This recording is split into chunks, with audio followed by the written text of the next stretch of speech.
اسی طرح ایک محبت کی علامت یہ بھی ہے چھٹی کہ انسان اللہ تعالیٰ کی مخلوق میں غور کرے، آسمان میں، زمین میں، اس کو دیکھے اور اس سے اللہ تعالیٰ کے انعامات کو، اس کی حکمتوں کو، اس کی قوت کو، اس کی طاقت کو، اس کی تخلیق کو، اس کی طرف وہ سوچے۔ انبیاء علیہ السلام کا احترام کرنا اور ان کی باتوں کو ماننا، ان سے محبت رکھنا، یہ بھی اللہ کی محبت کی فرع ہے۔ اور اللہ تعالیٰ کی کتابوں کو، وہ پچھلی کتابیں تو محرف بھی ہو گئی ہیں، ان کا سارا پیغام سمٹ کے قرآن میں آ گیا، تو اللہ تعالیٰ کی اس آخری کتاب کو انتہائی ادب اور احترام کے ساتھ اس کے ساتھ معاملہ رکھنا۔ اور 10ویں علامت یہ ہے کہ شعائر اللہ کی تعظیم کرنا۔ یہ لفظ آپ سنتے رہتے ہوں گے، اس کا مطلب پتہ نہیں آپ کو پتہ ہے نہیں پتہ۔ شعائر اللہ، شعائر دین کے شعائر، شعائر کا مطلب یہ ہوتا ہے کہ وہ چیزیں جو اللہ کی طرف منسوب ہیں، اللہ کے ساتھ جن کا تعلق ہے۔ مثلا مسجد کس کی ہوتی ہے؟ اللہ کی، تو مسجد شاعر اللہ میں سے۔ بیت اللہ، خانہ کعبہ کس کا گھر ہے؟ اللہ تعالیٰ۔ کتاب اللہ قرآن، رسول اللہ۔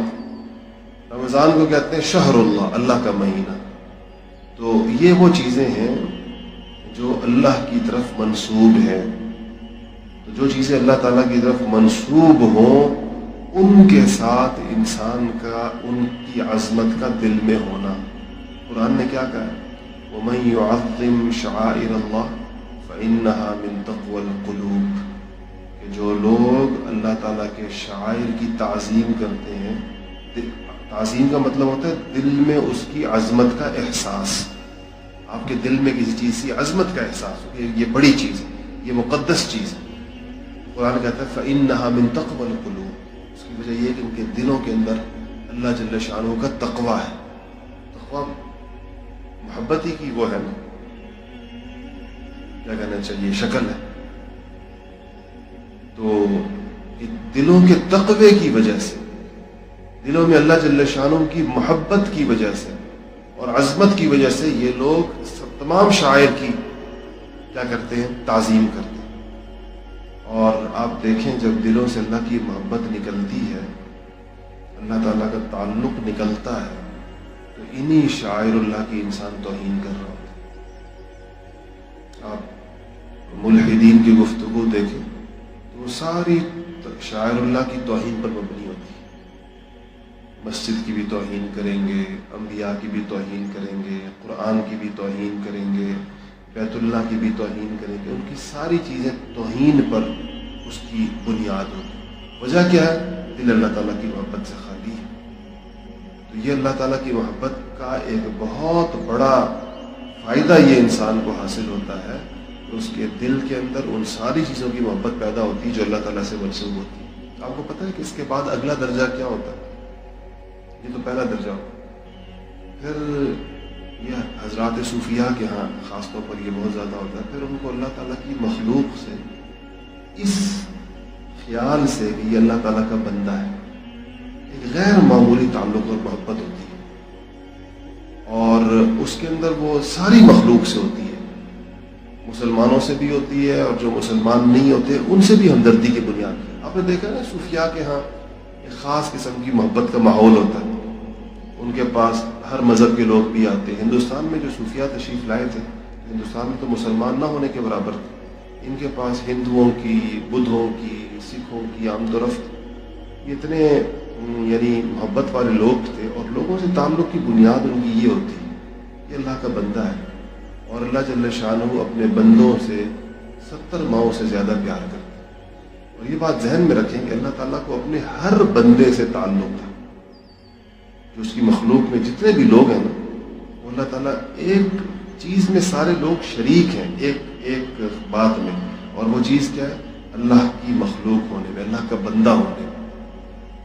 یہ الگ بات ہے کہ جو پھر اللہ تعالیٰ ان کے کفر پہ راضی نہیں ہے، اللہ تعالیٰ کفر پہ راضی نہیں، لیکن بندہ وہ اللہ کا ہے۔ اسی لیے باوجود کافر ہونے کے ہر انسان کے کچھ حقوق دوسرے انسانوں پر عائد ہوتے ہیں۔ مثلا یہ کہ اس کو تکلیف میں دیکھے تو اس کی تکلیف دور کرے. شرعی حکم یہی ہے. اگر آپ کو کوئی بندہ پیاسا نظر آئے, پیاسا, تو شرعی حکم کیا ہے کہ آپ اس کو پانی دینے سے پہلے اس کا مذہب پوچھیں گے؟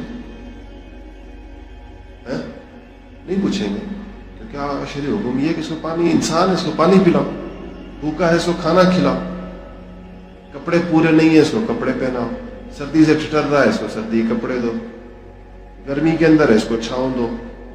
ان ساری چیزوں میں کہیں یہ نہیں کہا گیا کہ اس کے اندر پہلے دیکھو صحیح کہ وہ مسلمان ہے یا نہیں, بلکہ ان میں تو ان چیزوں میں تو یہ بھی نہیں کہا گیا کہ وہ انسان ہونا ضروری. جانوروں پر بھی اس شفقت اور اس محبت کی ضرورت ہے. تو جب اللہ تعالیٰ کی محبت دلوں کے اندر بہت بڑھ جاتی ہے تو اللہ کی مخلوق کے ساتھ ایک خاص قسم کا تعلق پیدا ہو جاتا ہے, اور اس کی بنیاد صرف اور صرف اللہ تعالیٰ. اس میں پھر یہ مسلمانوں سے وہ دوہرا تعلق ہوتا ہے, اس لیے کہ یہ اللہ کا بندہ بھی ہے اور حضور صلی اللہ علیہ وسلم کا ماننے والا بھی ہے. کافر تو حضور کو نہیں مانتا لیکن مسلمان تو مانتا ہے, تو مسلمان کے ساتھ ان دو جہتوں سے تعلق ہو جاتا ہے, زیادہ ہو جاتا ہے. یہ حضور کا امتی بھی ہے, حضور کو ماننے والا امتی, اور عام بندے کے ساتھ جو دوسرے بندے سے جو مسلمان نہیں ہے لیکن اللہ کا بندہ تو ہے, اللہ کی مخلوق تو ہے, اس کے ساتھ اس اعتبار سے جب دل میں یہ تعلق اور محبت ہوتی ہے, اس کے بعد جب آپ دین کا پیغام ان کو دیتے ہیں تو وہ زیادہ مؤثر ہوتا ہے. وہ سنتے بھی ہیں, سمجھتے بھی ہیں, قبول بھی کرتے ہیں. ہندوستان کے ایک عالم مجھے کہہ رہے تھے کہ ہندوستان میں آج بھی فجر کی نماز کے بعد ہندو عورتیں اپنے بچے گودوں کے اندر, اپنے بیمار بچے لے کر کھڑی ہوتی ہیں مسجدوں کے باہر, ہندو اور سکھ عورتیں, اور وہ نمازیوں سے دم کرواتے ہیں کہ میرا بچہ بیمار ہے اس پہ دم کر دو. تو سوچیں آپ, نمازی سے مسجد کے باہر آتی اور نمازی کا ان کو پتا یہ قرآن پڑھ کے پھونکے گا. تو لیکن یہ ہے کہ وہ یہ صدیوں پہلے کی, وہ صوفیاء کے پاس یہ لوگ آیا کرتے تھے, خواجہ معین الدین چشتی اجمیری کے پاس, اور قطب الدین بختیار کاکی کے پاس, اور اس طرح حضرت مجدد الفسانی کے پاس, ان حضرات کے پاس یہ سب لوگ اپنے مذہب اور عقیدے سے قطع نظر سارے آتے تھے, اور یہ لوگ سب پر شفقت کرتے تھے, سب کے ساتھ محبت کرتے. یہ اللہ تعالیٰ کی محبت کی اصل میں فرا.